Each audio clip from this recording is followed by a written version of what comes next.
మాకు బుర్కా అనే సిస్టమ్ ఎందుకు ఇచ్చారు, జెంట్స్లో ఎక్కువ కలవకూడదు అలా అని చెప్పేసి ఇచ్చారు. మసీద్లో వెళ్ళాక అక్కడ క్రౌడ్ ఉంటుంది, అక్కడ మరి జెంట్స్ని రాసుకుని పూసుకుని ఉంటుందా లేదా? మనం లేడీస్ని పక్కన పెట్టాలి అనుకుంటున్నాం, అప్పుడు మసీద్లో ఎంట్రీ ఇవ్వం. ఒక ఫ్లోర్ కానీ ఒక పక్క రూమ్ కానీ లేడీస్ కోసం మసీద్లో ఉంటుంది, వాళ్ళు అక్కడ ప్రేయర్ చేసుకోవచ్చు. చాలామందికి ఈ పాయింట్ తెలీదు.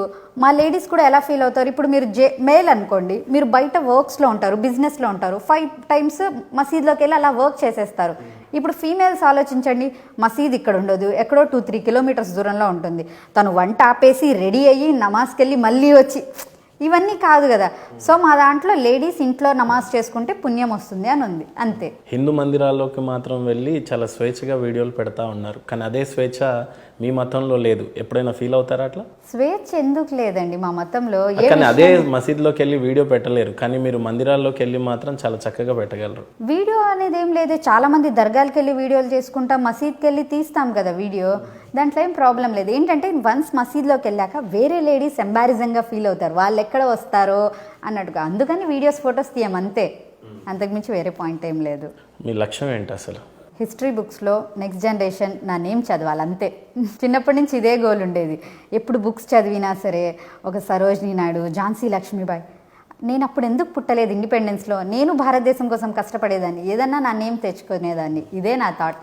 ఇంత మంచి థాట్ ప్రాసెస్ ఉన్న మీకు మీ ఫేస్బుక్లో వచ్చినటువంటి కమెంట్స్ చూస్తే మీరు వేసుకున్న కాస్ట్యూమ్స్ ముస్లింని రీప్రజెంట్ చేస్తుంది, మతం ప్రచారం చేయడానికి మాత్రమే వచ్చారు, మీరు ఇక్కడ కాకుండా పాకిస్తాన్కి వెళ్ళిపోండి అని చెప్తా ఉన్నారు.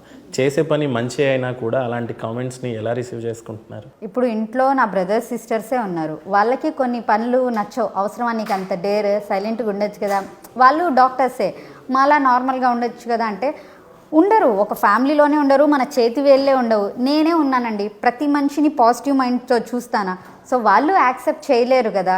ఏదో వాళ్ళకి నాలో నెగిటివ్గా అనిపించి ఉండేది కామెంట్ పెట్టేస్తారు. అందరూ నన్ను అర్థం చేసుకోవాలని లేదు, నా మైండ్ ఎలా ఉందో ఒక కామెంట్ పెట్టేస్తారు వాళ్ళు, మేడం ఇలా చేస్తుంది అలా చేస్తుంది, వాళ్ళకి తెలియదు కదా ఈ పోస్ట్ వెనకాల మేడం ఇంత ఆలోచించి పెట్టిందా అని చెప్పేసి.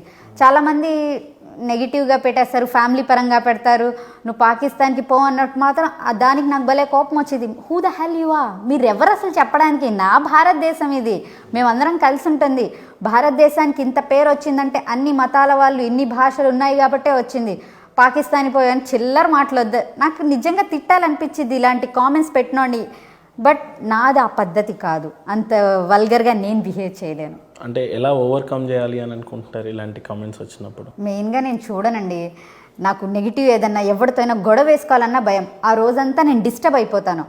చాలా వరకు నా సోషల్ మీడియా మా బ్రదర్స్ స్టాఫే మెయింటైన్ చేస్తారు, మెసేజెస్ అయితే నేను చూడను అసలు. ఏదైనా ఇంపార్టెంట్ ఎవరైనా మేడం ఇలా మెసేజ్ ఇచ్చారు మెడికల్ క్యాంప్ కావాలంటే అప్పుడు నేను వాళ్ళతో అప్రోచ్ అయ్యి మాట్లాడతాను. కామెంట్స్ మోస్ట్ ఆఫ్ ది నేను చూడకముందే నెగిటివ్ డిలీట్ చేసేస్తారు. కొంతమంది అప్పుడప్పుడు పెడుతుంటారు, మేడం నా కామెంట్ డిలీట్ అయింది అని చెప్పేసి. అప్పుడు నేను అనుకుంటాను, నువ్వు ఏదో నెగిటివ్ పెట్టుంటావు, నా తమ్ముడు ముందే డిలీట్ చేసేసాడు అని. ఎందుకు ఉండాలి చెప్పండి నెగిటివ్ కామెంట్? మన లైఫ్లో ఏదైనా నెగిటివ్ ఉంటే అది చెరిపేసుకుంటూ ఉండాలి, అప్పుడు మనం పాజిటివ్ యాటిట్యూడ్తో ముందుకు వెళ్తాము. నెగిటివ్ దగ్గర ఆగిపోయాను అనుకోండి, నన్ను చూసి ఇన్స్పైర్ అయ్యే వాళ్ళు చాలామంది ఉన్నారు. దీనికి కూడా మళ్ళీ కామెంట్ పెడతారు, ఎవరో నిన్ను చూసి ఎవడు ఇన్స్పైర్ అవుతున్నారు ఉండేవాళ్ళు ఉంటారు. చిరంజీవి ఫ్యాన్స్ చిరంజీవిగా ఉంటారు, బాలకృష్ణ ఫ్యాన్స్ బాలకృష్ణగా ఉంటారు, అంతే. నన్ను చూసి ఇన్స్పైర్ అయ్యే వాళ్ళు కూడా ఉంటారు. సో వాళ్ళ కోసం నేను ఈ నెగిటివ్ ఆపలేను కదా, ఈ నెగిటివ్ కామెంట్స్ చూసి నా జర్నీ నేను కంటిన్యూ చేస్తూ ఉండాలి. నూరి, ఒక మాట నేను చాలా స్ట్రైట్గా అడుగుతాను నిన్ను. నీ ఫ్రెండ్స్ కావచ్చు, లేకపోతే నీతో ఉన్న యంగ్స్టర్, నీ జనరేషన్ అంతా కూడా ఒక మంచి బిజినెస్ చేయాలి, చాలా బాగా సెటిల్ అవ్వాలి, జీవితంలో ఉన్నతమైన స్థాయికి వెళ్ళాలి అని అనుకుంటారు. ఉన్నతము అని అంటే అది ఏ రకంగానైనా ఉండొచ్చు, అంటే వెల్ సెటిల్డ్ అని అంటారు. నిజంగా చెప్పాలి అని అంటే మీరు జీవితంలో చాలా బాగా సాధించి ఆర్థికంగా సెటిల్ అయిన తర్వాత ఈ 10 రూపాయల డాక్టర్ పెట్టుంటే బాగుండేదేమో. ఎప్పుడైనా రీగ్రెట్ ఫీల్ అవుతారా, నా దగ్గర ఉన్న ఆర్థికంగా నేను ఏం చేయలేకపోతున్నాను వీళ్ళకి అని?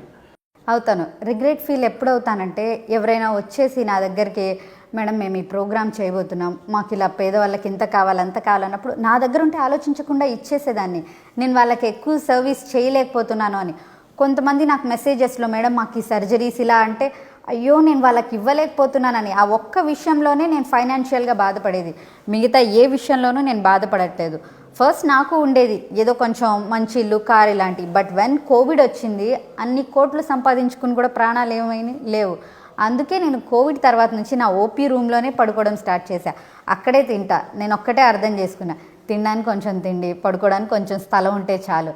పెద్ద పెద్ద ప్రాపర్టీస్ అవసరం లేదు మనకి, బ్యాంక్ బ్యాలెన్స్ ఇవేం అవసరం లేదు.